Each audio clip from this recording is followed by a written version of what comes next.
Bicara tentang tanah, tanah merupakan satu landasan utama bagi kehidupan ini, baik itu makhluk hidup yang bernyawa ataupun makhluk hidup yang namanya tumbuhan.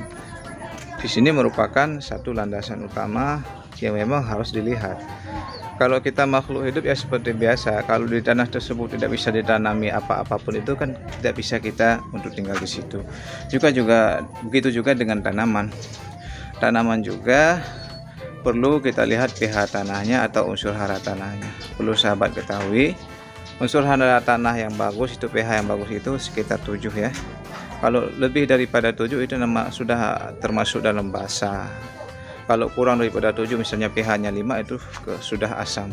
Maka ketika kita sudah mengetahui pH tanahnya, kita dapat mengetahui apa tanaman yang cocok ditanam di lahan tersebut, biar nanti kita tidak merugi ya sahabat, karena ada tanaman yang memang bisa bertahan dengan pH rendah, ada bisa bertahan dengan pH yang lebih.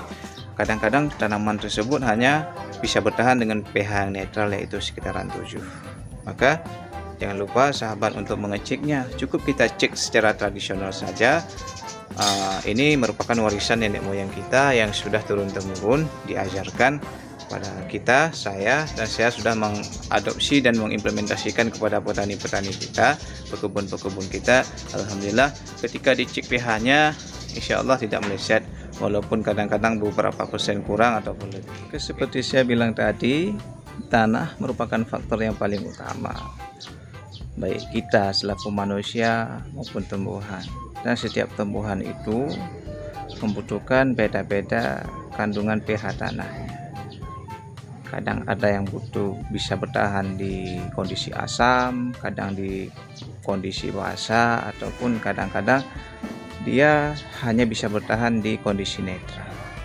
Maka sahabat perlu mengecek tanah secara kontinu ataupun bisa setahun sekali, baik itu menggunakan alat teknologi pengukuran pH ataupun menggunakan yang lain.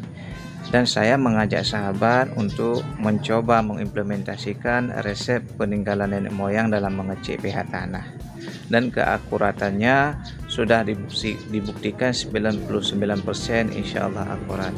Yaitu bila ada sahabat ingin membuka lahan baru atau menanam suatu tanaman atau apapun, baik itu di sawah ataupun di kebun, yaitu dengan menggunakan satu tumbuhan yang memang sudah banyak dilupakan oleh petani-petani kita atau diremehkan, yaitu dengan menggunakan media penanaman pohon jagung. Kita cukup menanam pohon jagung di beberapa sisi atau cukup di satu sisi saja di lahan kita tersebut, dan kita dapat melihat bagaimana pertumbuhan jagung kita, apakah bagus ataupun tidak. Pertumbuhannya tidak perlu sampai bisa berbuah, tidak perlu, cukup sampai di atas lutut saja tingginya. Kita lihat bagaimana pohonnya, apakah dia menguning atau memang segar luar biasa. Maka apabila menguning ataupun tidak bisa bertahan atau tidak bisa berkembang, itu menandakannya pH-nya kurang atau pasanya lebih tinggi ya.